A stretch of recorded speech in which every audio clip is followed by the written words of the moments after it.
My name is John Scott, and I'm an alcoholic. My goodness, that was a fantastic introduction. It's really an honor and a privilege to be anywhere speaking about Alcoholics Anonymous, but that was a nice introduction. And I came in here whining, and I'm still whining, I guess. I want to thank the committee for asking me to come and share my experience, strength, and hope. This is a nice place to visit because I've got some real friends here. John and Lorraine, several years ago we were here, and man, we had a weekend. We still talk about that weekend. That was a fun trip, and there were some times in that time that we was with you folks that was just kind of alcoholic, but the nice thing about it, it wasn't us, was it? And to be here with Becky and Tim, it's just a pleasure being here, and they're just such good kids, and I'm so tickled that Tim is in our lives, and it's just one of those unexpected gifts that you get once you get to a place where you're absolutely desperate enough to try anything. All sorts of remarkable things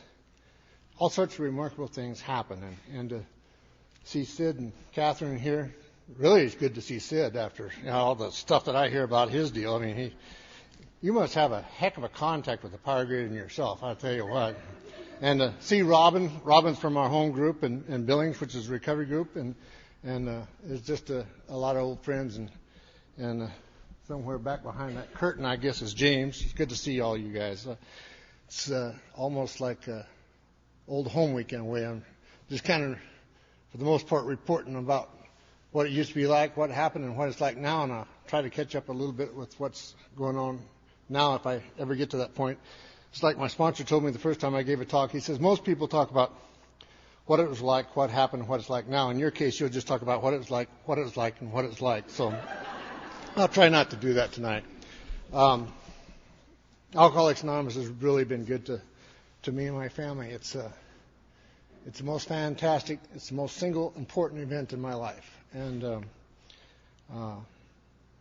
I'm just absolutely pleased to be a member of Alcoholics Anonymous. When I first went to my first meeting of Alcoholics Anonymous, there's an old boy in that group, and his name was Old Tom. He says, I'm Old Tom, and I'm a grateful alcoholic. And I can remember thinking, my God, you've been here too long. How can you be grateful that you're an alcoholic? Because whenever I got to Alcoholics Anonymous, my life wasn't worth much. I had managed to pretty well destroy everything that was near and dear to me. It wasn't so much the stupid things that I did when I was drinking. It was that feeling that I had inside of me, that feeling of absolute worthlessness, that feeling of knowing that my life has turned into a peeled zero. It was that understanding that I guess I didn't understand. It's like I was missing the boat, and I had turned out to be everything I hated and despised. I was not in any way pleased with the way things had gone about in my life the last several years, and especially in the last few months. I can remember several months before I got to Alcoholics Anonymous praying, which I didn't usually do because I didn't really believe in God that much. I heard a example of what an agnostic is, and that is that I believe that there was God, but I believe He wouldn't work for me, and I lived like there wasn't a God. And I saw other people go to church, and they seemed to get it. They seemed to get some kind of a gift or an understanding or some kind of a peace, and I didn't get that when I tried. I'd go to these Bible studies, and sometimes you'd have to go to other towns. You can't get it in your hometown, so I go someplace else and really get it. But then I'd get in some bar, and along about 8 or 9 o'clock, it kind of really dawned on me about what was really going on, and it's like I would begin to know God at a deeper level. And by about 10:30, 11 o'clock, I'd black out and pass out, and the next morning I'd forget the whole deal and have to do it all over again. And I tried that a little bit, and I quit that because obviously God wasn't working in my life. I was working for my folks, we still to this day, I mean, it's been a series of failures and success and failures and success. We've been in agriculture for all my life, and at one time we were very successful. We were doing really well. It was my fault, and I mean, my deal was I'd get up in the morning and I'd step into my helicopter and I'd fly to work, and I had 75 employees. We had the largest feedlot in the state of Montana, and we ran just lots of cattle and did lots of farming, and every one of those employees that I had was an alcoholic just like me, because you don't want to hire them Al-Anons because it make you look bad, so you might get something done too. So I hired mostly drunks because I like to, you can't trust a guy who doesn't drink with you. That's what you have all those sayings and stuff, and that was pretty well gone. We were in a lot of trouble, and it wasn't all my fault, but dang sure a lot of my fault. And things are just not going good. I'd lost a lot of weight. I like to say sometimes that I was actually when I got here, I only weighed about 150 pounds or so, and look at what AA's done for me. It's like somehow I got over that. And they call this a sobriety pouch up in my part of the country, and there's a lot of us getting pouchier as we get older. I finally was, I ran across a guy that came to my house about 6 months before I quit drinking. And it was early in the morning. Well, I'll say early in the morning. It was about noon, and his name was Frank, and he came to my house, and I'd already been drinking a little bit, and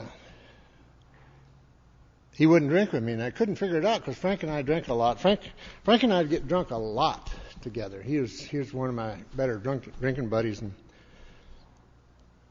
one night we were drinking, and we got in this argument, and he had called me opinionated, but I proved him wrong. Along about 4 o'clock in the morning, he finally quit, and I'd proved the case that I wasn't opinionated. And it seems like I always would get in those kind of arguments, the kind of argument that, finally you'd walk away with your eyes glazed over, and I thought that I won the argument. What you was really doing is saying, that's enough, I can't do this anymore. And that was the kind of argument that we'd had that day, and I remember later on, I had to find my car. I had a tendency to lose my car, my pickup. They disappeared. People would steal them in the middle of the night, and I couldn't find them. And I can remember that day I was looking for that rig of mine, but I slipped away from what I was talking about. My mind's crazy after that introduction, I guess. I can remember that Frank came over to my house that morning, and I asked him to have a drink, and he wouldn't drink with me. It's like it's really not. There's something wrong, if Frank's not drinking me, there's really something wrong, and I kept after him, and I'm a belligerent type of a drunk, if you won't have fun with me while we're drinking, I'll have fun with you while I'm drinking, and Frank stayed there for quite a while. My wife Cindy was at work at that time. Funny thing that happened with Cindy, we were kind of in the middle of getting a divorce, and one of the things that had happened is we got in this big time argument one night about her not pulling her weight around there, and she decided she was going to go get a job. Well, I had to laugh because I was drinking with the boys at the keg bar, and the boys at the keg bar wasn't one of the nicest places in Billings. It was kind of a place where all the losers go, and I fit right in. And I can remember going to that bar day after day after day, and I bet there's 10, 15 people that had been looking for a job for a year, maybe 2 years, and just hadn't found one. And so Cindy says this one day, we got in this big fight. She talks about she's going to go to town and get a job. And I laughed. I thought, yeah, you just go right ahead. She always thought she could do things that she can't do, And she, and the next thing I know, she come back with 3 jobs in one day. And I couldn't believe it. And she worked all 3 of them. That was another thing I couldn't believe. And those guys at the keg bar, they were just absolutely tipped over. They just, they had to be low, menial, low-paying jobs, but at least she had a job, which is better than some of those guys. And anyway, Frank and I had this time alone, and Cindy was gone working, and Frank kept trying to leave, and he couldn't get away from me. And I had a bar downstairs, and I'd be down there drinking, and he'd every once in a while he said, "Well, John, I got to go to a meeting. I got to get out of here." And I'd say, "Come on, Frank, what are you talking about? You got to stick around and listen to me for a while. This is no good. You leave, I won't have nobody to drink with." And it's kind of by this time I was completely oblivious to the fact that Frank wasn't drinking, and I said, where do you got to go that's so doggone important?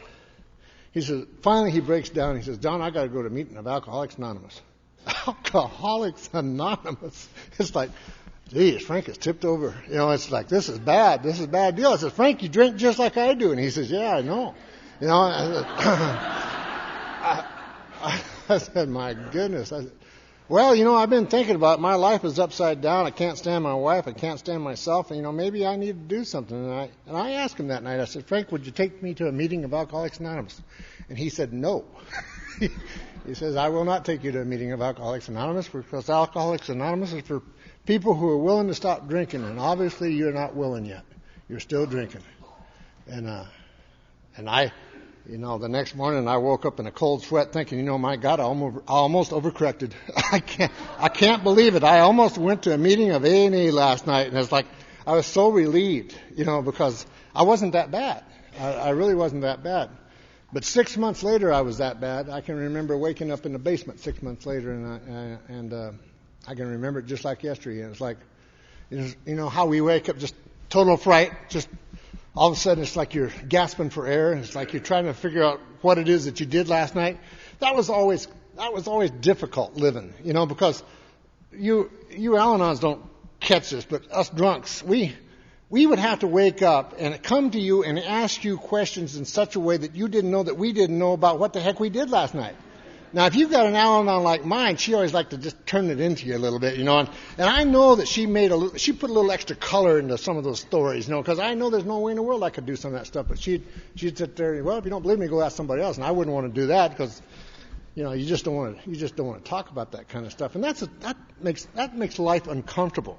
That's hard living, and lying, like we lied. I mean, I lied all the time. I lied when the truth would serve me better. So it's just like I just lie for practice sometimes, And I got to Alcoholics Anonymous, and I got to tell you, I still lie every once in a while if I don't watch it. We used to do it in our home group. We used to say, well, that's a lie, and everybody go, that's right. That sounds like a lie. It's like, and we kind of got to where we quit doing it. It kind of helped a little bit, but I can remember just out of sheer desperation waking up that morning. My paycheck was gone.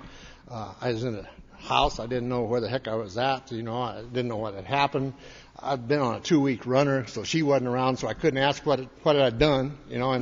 And I was at this guy's house. His name was John, and I told John that morning we went to look for my pickup, but somebody stole it again. And I can remember going down the street and asking, telling John, John, I don't think I can do this anymore. I really don't think I can do this anymore. And Frank seems to have an answer. I don't think Frank's drank now for about 6 or 7 months. And that's a fantastic deal because Frank drinks a lot. I thought he drank worse than me. Later on, I found out that might not be true. But, I knew that he drank a lot. And so we decided to go see Frank. Frank worked at a feed store, and we picked up a case of beer before we got there because I get nervous in the mornings when I've been drinking like that. And I had to have a little relaxer. And I can remember having 4 or 5 of those beers, and I walked into Frank's feed store, and I walked in the back, and I said, Frank, me and a guy named Johnny wants to talk to you for a little bit about this AA thing. And he was so tickled. He was so glad to see us. And he said, just a minute, and he ran in the back room and got these 20 questions. Have you guys seen the 20 questions, And they're stupid questions, but you can't pass the test if you're an alcoholic. It's just like it's impossible.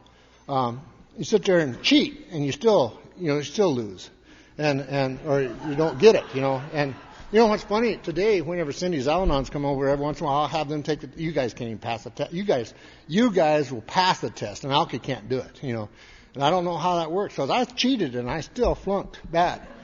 And he says, here, take this test and see what happens. And I failed it. I think it says if you get if you get 2 wrong, you might be but 3, you're gone. You're a bad alcoholic. Well, I had 12, so anyway, he says, I tell you what, you guys are already drinking today.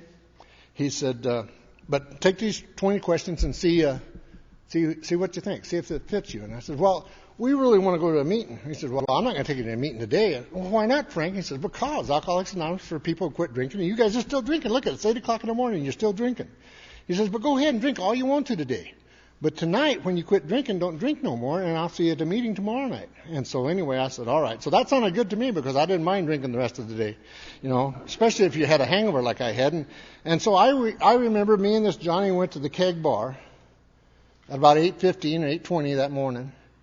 There's about 8 or 9, well, it wasn't that many, there's about 5 of us there. And we got the 20 questions out. And you know that not one single person in the keg bar at 8:30 in the morning could pass the 20-question test. Now, I want you to know I have a secret weapon. It's this gray matter between my ears. And it tells me things that aren't true, but I love to believe it. And what it told me is that Alcoholics Anonymous is a trap.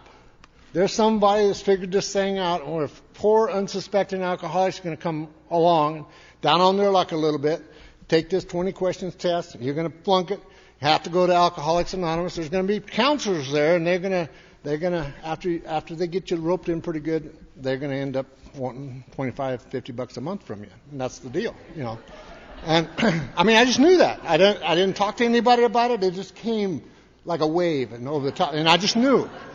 And I have a lot of that knowing, I just have a lot of that kind of stuff that happens to me. I don't have no reason at all to believe it, but it's just reality, okay? And I know for sure that that's what Alcoholics Anonymous is. It's just a trap. It's another con deal. And I didn't trust anybody. I didn't trust a soul. And so here you got an organization that I don't have to trust. And I can remember that I drank the rest of that day. I called Cindy up and I'd promised Cindy, this was long about Christmas time, and I had promised Cindy that I was not going to drink because she was working at the bank and it was important that I show up at that party. And I told her I wouldn't drink, and I had to call her and say, I've been drinking. And she was not happy. She was not ever happy with me. She didn't like my friends. She didn't like what I did. Nothing made her happy. And so I told her that I wasn't going to make it to that party. And it was quiet. I said, but I want to tell you something, Cindy. I'm going to tell you something. I'm going to go to Alcoholics Anonymous tomorrow. And I can remember saying, well, ain't that special, and hung up on me, She wasn't very happy, but, and I'd go back and have a few more drinks and say, well, if you had a wife like mine, you'd drink too, type of a deal, And I got to remember the last day I drank and how wonderful it was, Sometimes we get that euphoric recall, it's like, oh, drinking was so much fun. I always like to remember that last day of drinking, just how much fun it was. What I'd do is I'd be sitting over in the corner crying because I was so lonely and nobody would talk to me. And I was by myself. And other people would sit at the bar, maybe one or two of those people. They'd be sitting there talking to the bartender, and they'd be laughing, and I wasn't in on the deal. And I'd cry, and I'd cry, and it was just so sad. I kind of like being sad sometimes because it just, you just kind of, just self-pity, just wave after wave. It's just almost comfortable if you live there long enough. And I found myself just feeling so wonderfully sad, and people would come up to me, and then I'd want to fight them. And then they'd leave because obviously, and then I'd be crying because they didn't like me. And then in between that, I'd go in the bathroom and throw up every once in a while. So it was a wonderful day. I just had a blast. And the next morning, I remember the phone rang, and it was Frank, and he called Cindy up on the phone and said, now don't let him drink. And Cindy had long since quit worrying about me drinking. And she said something to Frank. She was never happy with my friends. She just wouldn't, she wouldn't have nothing much to do with them. If they'd come to the door, knock on the door, she'd just look at them. What do you want? Type of a deal. And they'd say, is John here? Yeah, downstairs. And she'd walk off and leave the door open, and not friendly. She was not user friendly. And I couldn't help it that I'd gotten somebody that, she wasn't like that when I first met her. She was just absolutely fantastic. But along the years, she'd soured on me. And, I remember going to that first meeting of Alcoholics Anonymous. Frank finally got a hold of me. She finally let me have the phone. And he says, I want you to come a little early. He says, we're going to go across the street. We're going to eat at this restaurant before we go to the meeting. And he says, I want you to meet a guy. He's my sponsor. His name is Richard. And I said, all right. So anyway, I drove into town. I was rocking and rolling. I was sweating. I was nervous. I just, about a 2-week runner, and I was just not feeling well. And they were laughing and joking, and they had these little dinner steaks that they ordered. And I says, here, you get one. I said, no, I'm not hungry. I didn't eat well at that time. And they said, no, get one. So they ordered one, and they ate it too, And Richard asked me a question, and I remember it just like yesterday. He says, John, do you feel like you're responsible for your own actions? Now, I've been kind of trying to get into this AA group for 6 months now. I'd been turned down several times. And I knew that the answer had to be correct, or else they wasn't going to let me in there. And it's like my mind was just flying, and I knew the right answer, I thought. And I said, yes, I feel like I'm responsible for my own actions. And he says, good. He says, maybe now you'll start acting like it. And I knew right then that he had been talking to Cindy, or, and somehow it was like it didn't really matter, but I knew that these guys, he knew more about me. He had to have some information, some inside information, because he was able to describe to me the feelings that I was feeling at that time. And he talked about being sober for 5 years and forgetting that he was an alcoholic and getting drunk and almost not surviving that drunk. And he talked to me about the emotions and the feelings and the despair that I was going through. And yet he looked like he was successful. He was wearing a 3-piece suit. He stood up straight. He sat up straight, and he acted like he had his lights on, and they were. And he was an attraction to me from the very first time I seen him. But he scared me because he knew something about me that I didn't know how he knew, but I knew he knew. And I found myself walking across the street with Frank and Richard that first night, and we went to that meeting. There was another gal there. They asked if there's any new people, and I raised my hand, and she raised her hand, and they had this meeting, and these people were laughing, and they were joking, and I thought, these guys are all paid counselors. That's why they're so happy. They found another 2 victims that walked in here. In a couple of months, they're going to have all of our money. It's good, And they said that you need to get a sponsor. And I figured that that's what that $25, $50 was for a sponsor, to pay for their way. And I didn't know nothing about a sponsor. The first night they appointed me a sponsor. This guy named Johnny. He says, I'll be your sponsor. So he says, I want you to come home with me tonight. So I remember going home with him. I didn't like it very much, but we went home, and he's talking to me about Alcoholics Anonymous and about how you don't have to hurt anymore, that the pain is optional, and that we can quit drinking. We have the ability to quit drinking. And then at 2 o'clock he says, you can go home now. And 2 o'clock in Billings, Montana, the bars close. And so he sent me home, and the next morning we get together about 8 o'clock, and he's talking to me for a while, and I was just rocking and rolling. I got crazier as I got sober, and a little bit later, about noon, 2 guys came by from the group, and they took me out to eat, and we ate. And then after that, 2 more guys came along, and then pretty quick it was time for the meeting. We went to the meeting. After the meeting, went to Johnny's house again. 2 o'clock, he says, time to go home now. And that's kind of what happened for that next week. And they fixed me up some K-roll syrup and some honey and some orange juice. Whole handful of vitamins. I don't know what kind they were, just a bunch of vitamins, and they stuck it in the blender and says, here, drink this. It'll make you feel better. And I don't remember it making me feel better, but I remember me saying, I feel so much better now, because I didn't have to drink it anymore, because I didn't really like the taste of it at all. I hadn't even had a piece of pie in I don't know how long, and here I'm drinking all this sweet stuff. And they said that I needed some of that stuff. And what happened was, little by little, things changed. And for some reason, I began to pick up on the message of Alcoholics Anonymous, and for me that message was hope. For me, I was beginning to see that, I didn't think all of you people were alcoholics, but what I began to think was that there were some of you guys. There was a guy, I sponsored his brother later, but there was a guy that's sitting right next to me one meeting, and his name was Tim, and I asked Tim, I said, how long have you been here? Because Tim didn't look well. Asked him how long he'd been there. He said 3 weeks. He looked like he had about 3 weeks. He was, just a little fast. But I was totally amazed by Tim because he had 3 weeks. I hadn't been sober 3 weeks for as long as I could remember, And there was guys in that group that had 15, 20, 25, 30 years. And why? Why would you stay sober for that long? Come on, As soon as I get the heat off of me, I'm out of here. I looked at the steps on the wall. Every other word's God there for a while, but I looked at the steps on the wall and thought, maybe 3 or 4 weeks, maybe a month, maybe a couple of months. I'll be out of here, And there's guys in there that had 25 years and they were still working on the first 164 pages of that big book. I thought, man, Secret Weapon kicked in. I thought, geez, these poor people. I really felt sorry for them because they're so slow, And I found myself somehow, but I was really attracted to this Tim, and he was staying sober, and that was a fantastic deal because I knew he'd bought the lie, but somehow I could believe him, and I started to do that. Because Tim was going to be there. I remember coming to the next meeting. About 45 days into drinking or in sobriety, my sponsor went out and got drunk. He got mad at the group. He got mad at his sponsor, and he got drunk. And I was kind of glad in a way.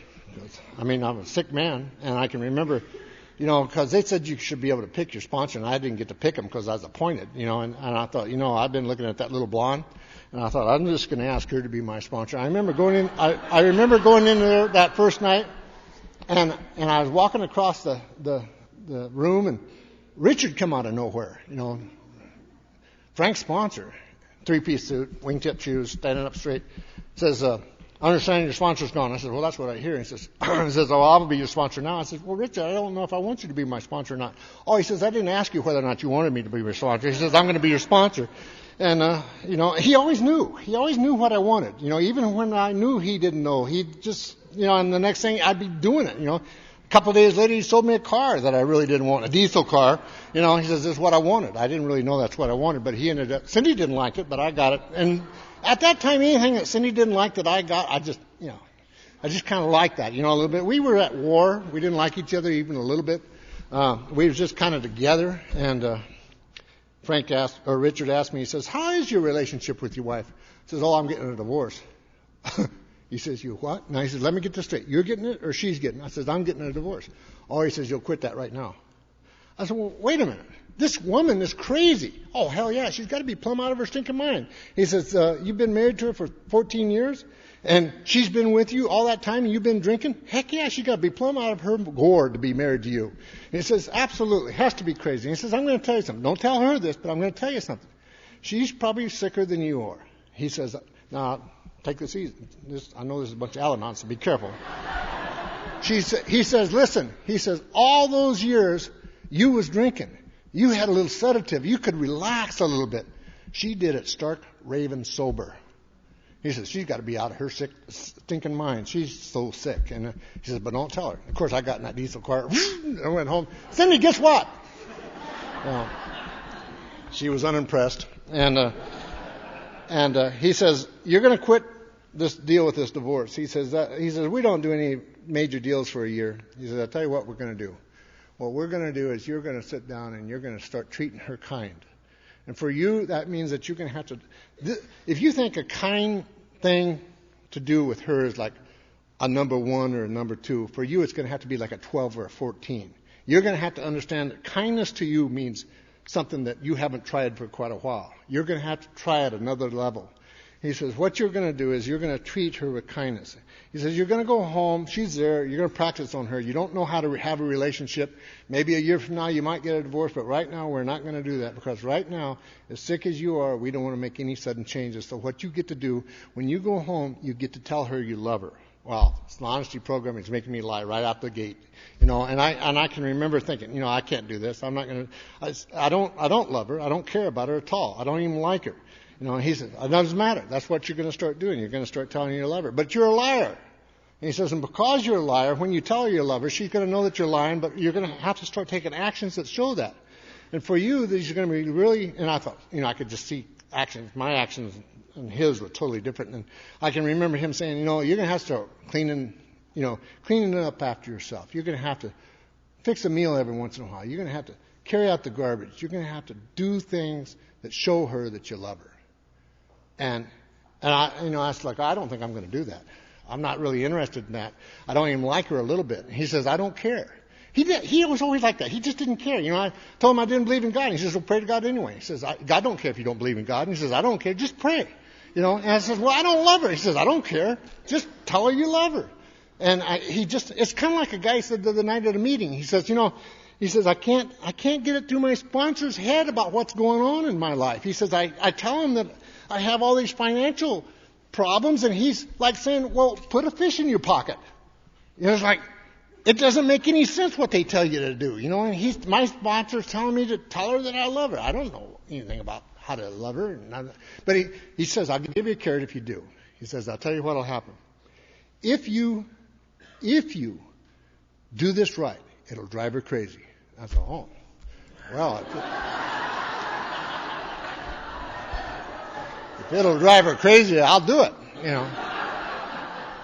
So and it did. It just she'd come at me and I'd come home and we'd hardly talk anyway, and I'd come home and I'd say, I love her, and I'd go over and kind of clean up the dishes, and she'd kind of come at me with this inventory that she'd been working on for the last 4 or 5 years, and she'd started out and I'd just say, that's right, and you forgot a few here, and she'd lock up. She wouldn't know what to do. She'd have to walk back into the other room and I'd go, yes,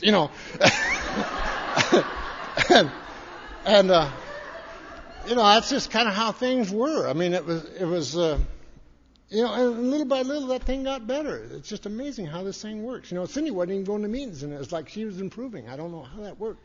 I was very fortunate when I first came to Alcoholics Anonymous. I fell into a group of old timers that weren't there for about another 2 years. Most of them all gone away or died or something happened within a 2-year period.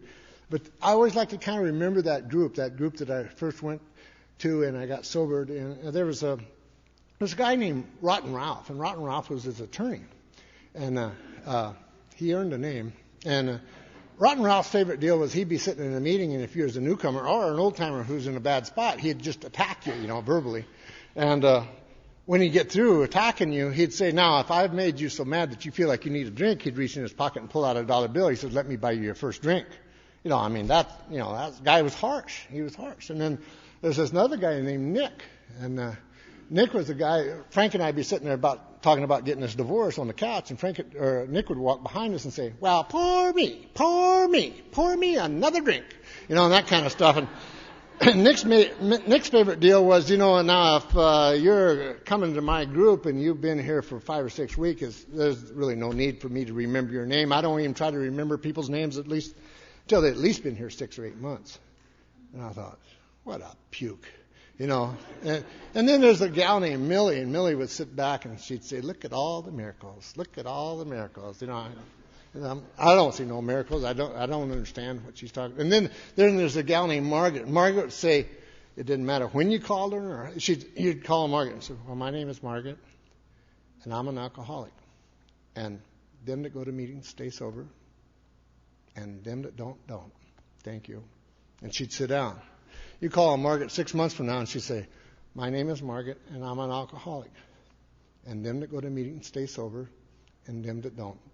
Thank you. And I go, what a sick message. There's nothing there, But I got to tell you, it's not a bad message. It's really got a lot to it. But there's a guy named Gerald. Now, Gerald thought that I had an attitude. I don't know where he got this idea. But he thought that I had an attitude, and he'd ask me how I was doing, and I told him I wasn't doing well. I hated everything that was happening to me. I hated my wife. My sponsor didn't know what. He said, stop it. He says, don't do that no more. He says, from now on, John, when I come and I ask you how you're doing, he says, you're going to answer me in this way. You're going to say, why, Gerald, I'm getting better in every way, every day. Thank you very much. And I, they don't know. It's like, what do you do with that fish in your pocket type thing, And I can remember one night I was thinking, that Nick, I don't know if any of you guys have done this, but it's like get the old timer thing. I thought, I'm going to get that Nick. And I went over to Nick, in my most humble way. I don't want you to think I'm a con, but in my humblest way, I went up to Nick and said, Nick, you got a minute? Nick says, sure. Nick would help you. It's just my ego wouldn't allow much help. And I got him to sit down on the couch, and this is after a meeting. There's about 8 or 10 people sitting around the meeting having individual conversations. And I says, Nick, I started telling him a sad story about how my wife has been screwing me over all my life. And he says, he just jumps up, and out of nowhere he says, so you're an alcoholic. He says, now what the hell are you going to do about it? And it's like I'm looking around.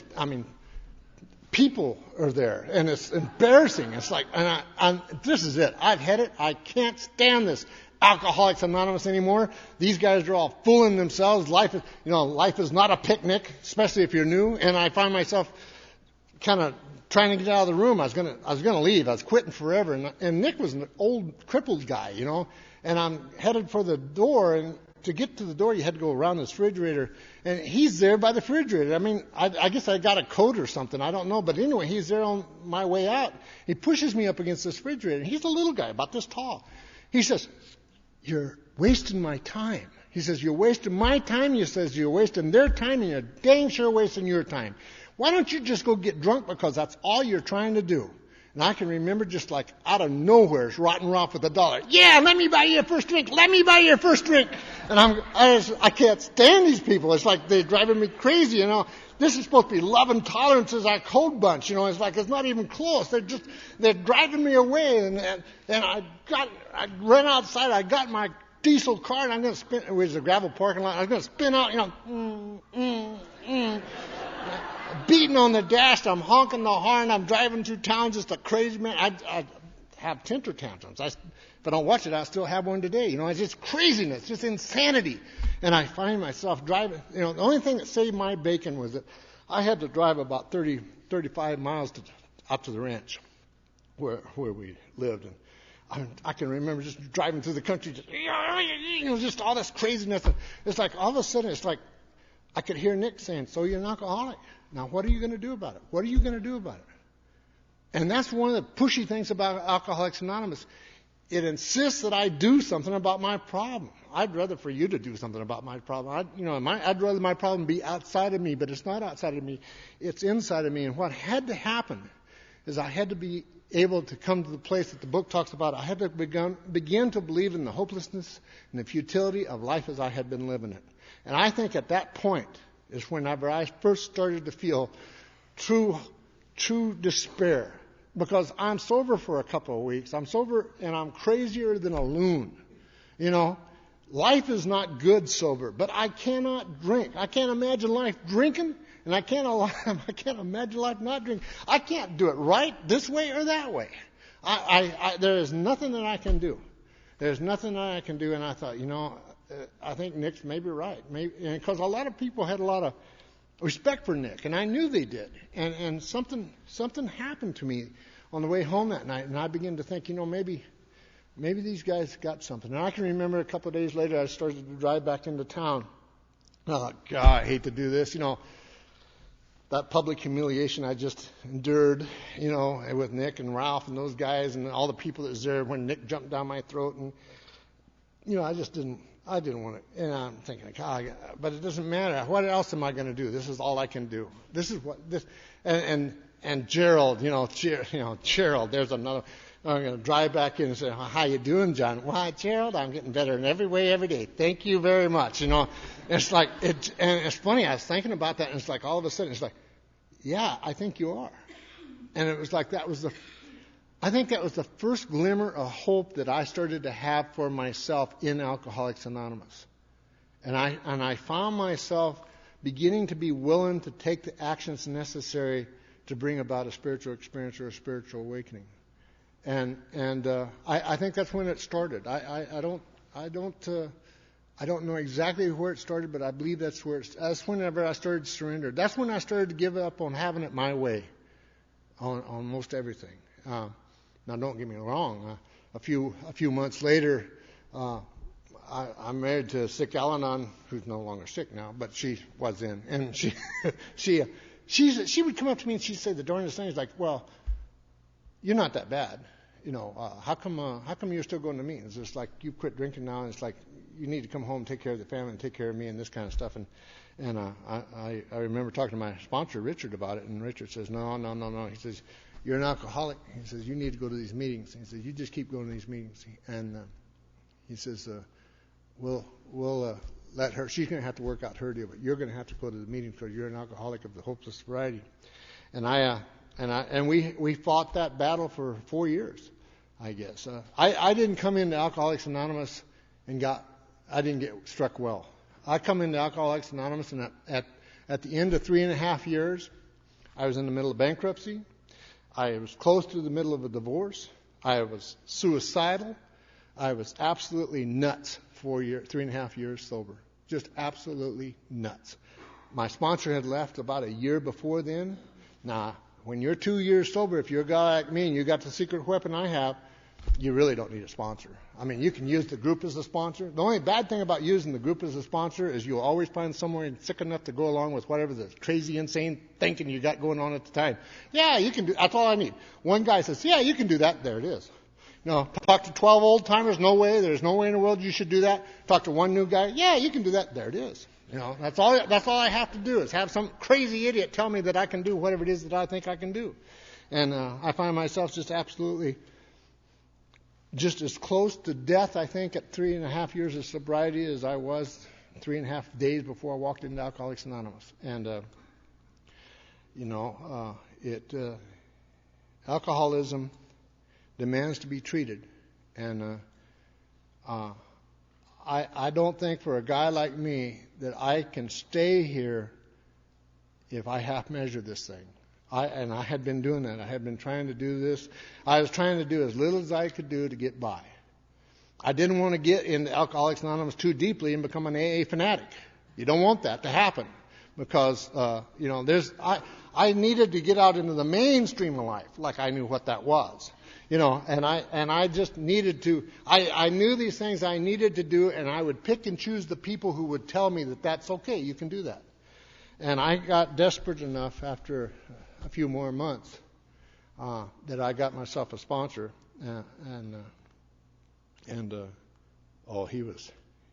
he was one of these guys that didn't care about what you thought either, and Richard had left. He'd moved to California, and so I ended up with another guy, and his name was Jim Shaw, and Jim Shaw was absolutely a tyrant.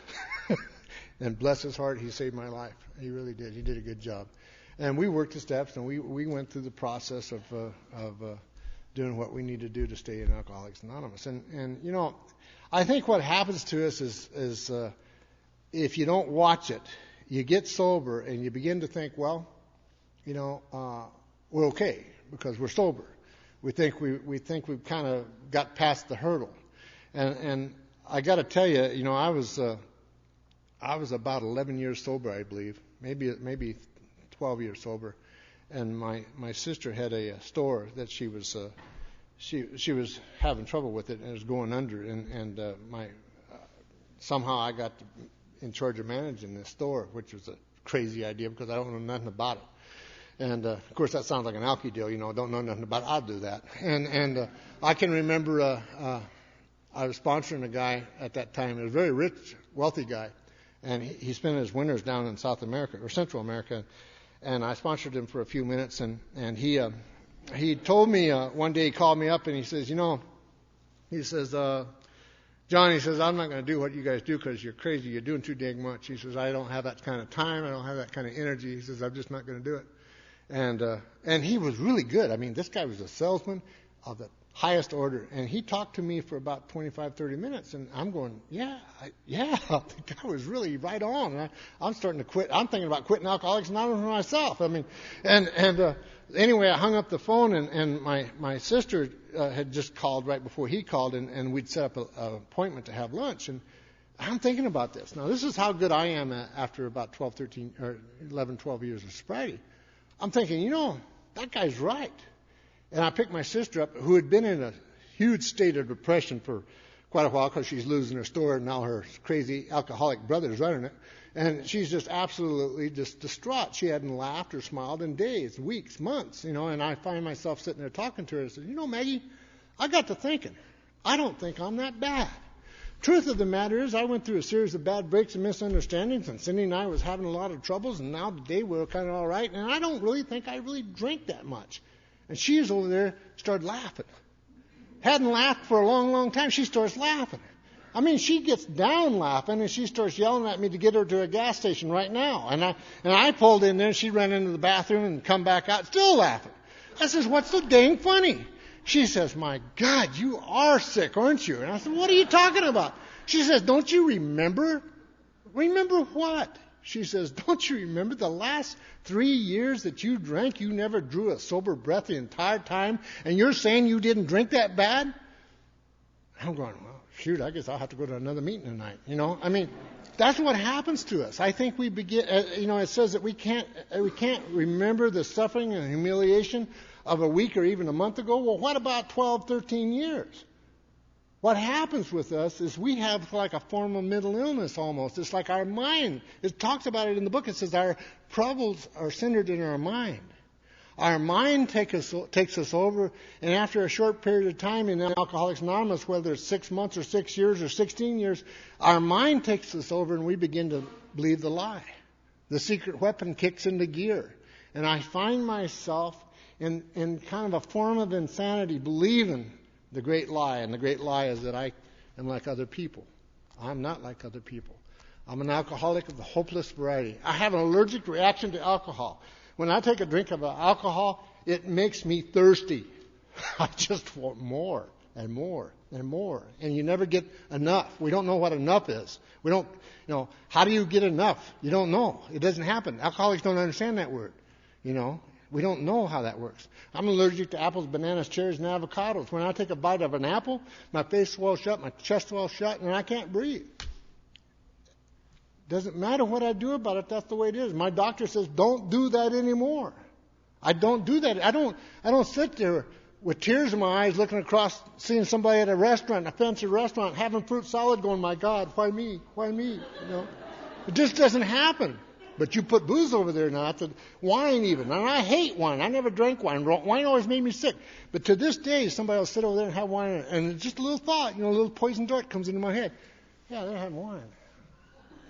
Too bad I can't have no wine, even though I hate it, But it's just the way it works, And I always kind of joke about this, but even if I went to AA, Apples Anonymous, even if I went to AA and really got good and studied about Apples Anonymous and about how you shouldn't eat apples and what the allergic reaction effect is on my body, even if I learned everything and went to meetings for 12, 13, 14 years, even after all that, if I go eat an apple tonight, I promise you, it doesn't matter how much I know, it doesn't matter how good I've been, my body's going to have an abnormal reaction, and I'm going to find myself in the hospital with my chest swollen shut, with my eyes swollen shut, and I won't be able to breathe.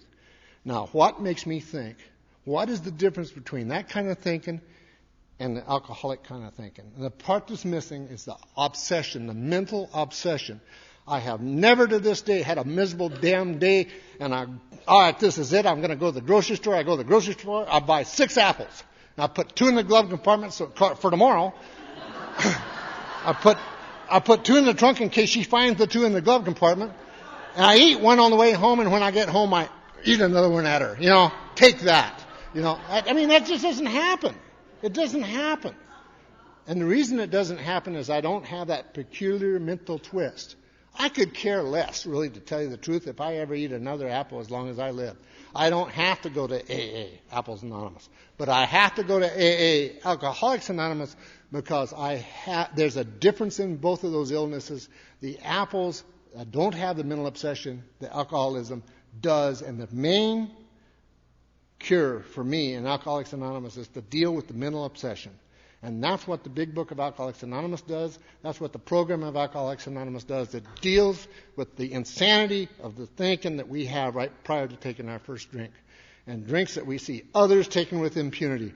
Used to make me so mad I'd sit there in a bar. And she would drink, it's like, have a drink, Cindy. And Cindy would have a drink. Always weird, umbrella drink, type of deal. Put an eye out if you didn't watch it type of thing. And you'd be sitting there and she'd sit there and laugh and stir and talk and laugh and stir. And my deal was 2 at a time and keep them coming.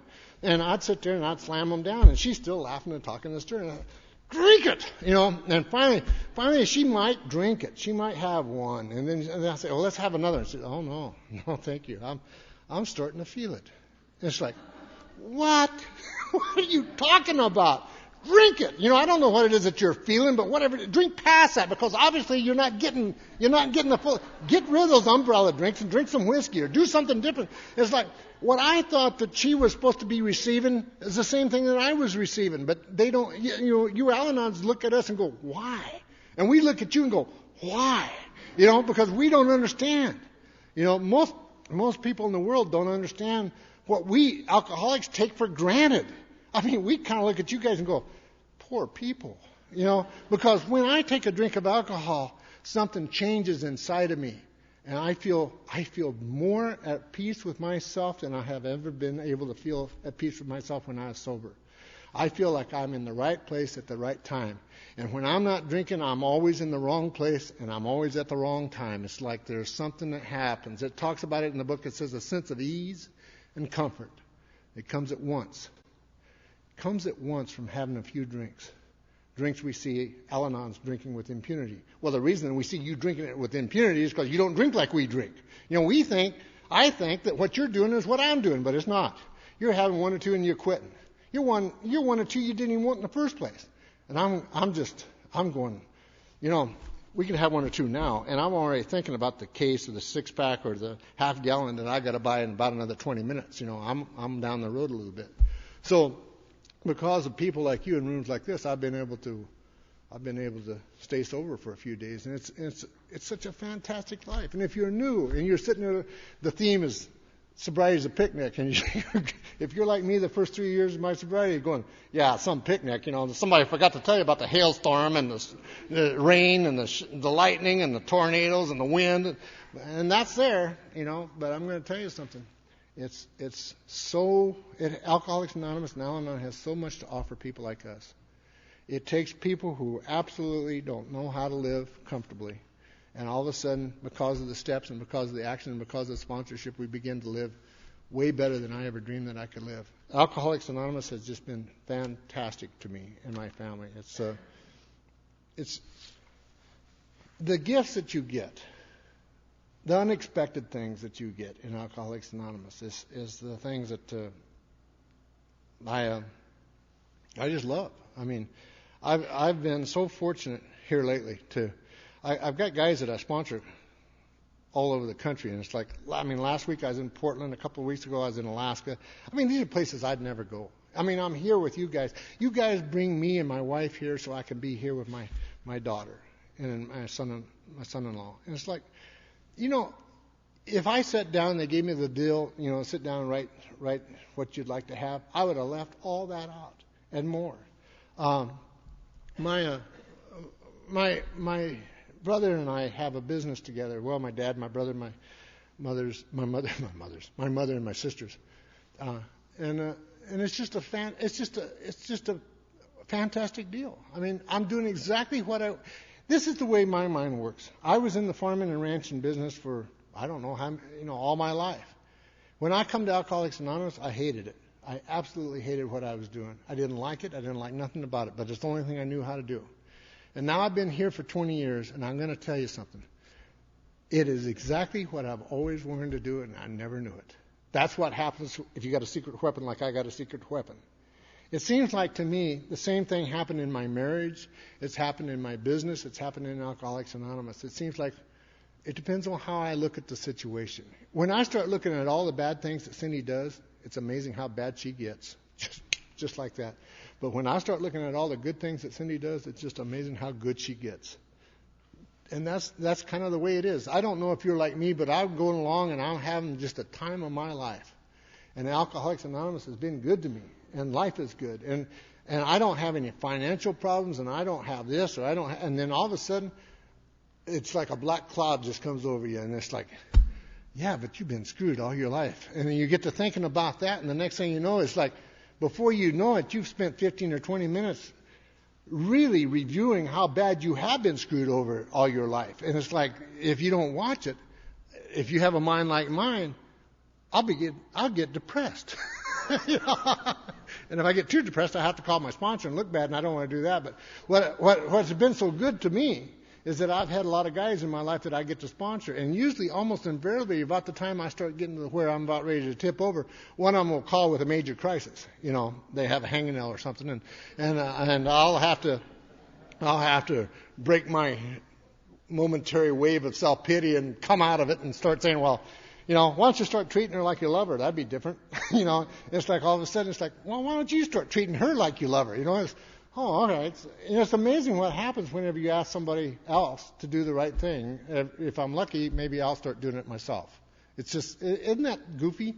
But that's That's one of the many blessings that I've received in Alcoholics Anonymous. It says that resentment's the number one offender. It kills more alcoholics than anything else. My first sponsor developed a resentment, and I believe it killed him. Because of the resentment that he had to go away. And as far as I know, he never made it back to Alcoholics Anonymous. And he was sober 7 years. I think that what we have here is a deadly disease, and what we have here is a great answer to that disease. I am very grateful to Al-Anon. If it wasn't for Al-Anon in my life, I really don't know if we had made it. Those early years of my sobriety was not easy. And we fought like cats and dogs for a long, long time. It's funny. We just loved each other. We just doted over each other. And then alcoholism got worse and worse, and we just got to where we got to where we was trying to kill each other. And it just got worse. Now, I'm not going to get into her story, but it wasn't good. It wasn't good. And I find myself today, I got to tell you, she is the best thing that's ever happened to me. And I am so proud of Becky and Tim. I really am. Now, I got another son, and we don't know what he is. He could be an Al-Anon. He likes them elky gals a lot, and they get in there and they mess his life up, and he'll go find another one and try the same thing over again. But and he may be normal. Who knows? I don't know. But I got another one behind him. Look out. John, you better be ready, because we're gonna need the Band-Aid here, because I got a feeling, it's like he walks like a duck, and talks like a duck, and waddles like a duck, and he's even got feathers, so he'll make it, but you can't rush it. You can't rush it. It's like, how do you get us sober? You can't. How did the day that I walked into Alcoholics Anonymous, I've never had another drink since. Never had a drug, never had anything that affects me from the neck up. And how does that happen? I have no idea in the world how that happens. The next guy, he might try 10, 15 years, and he finally gets in here. I don't believe that this is like lightning. I think that it happens to every one of us if we follow the directions outlined in the first 164 pages of the Big Book of Alcoholics Anonymous. I don't believe that this is a hit or miss deal. I just don't believe it. I've got too much evidence to the contrary. I believe that if you want this thing and you're willing to take the actions necessary to recover from alcoholism, that this thing works, and it works very, very well. It's the best game in town. There's been a lot of, what I like about us is about every 3 or 4 years they come out with a new cure. Have you, CNN a couple of years ago, they had a new cure, it's like, well, here goes here comes another 50, 60,000 alcoholics that are going to, try it out, and it just doesn't work. It seems like we have to get to a place where we believe in total abstinence. And, God, I thought that when I got to Alcoholics Anonymous, you're just going to show me how to drink like other people. That's what I'd always heard all my life. If you would just calm down, you just have a few.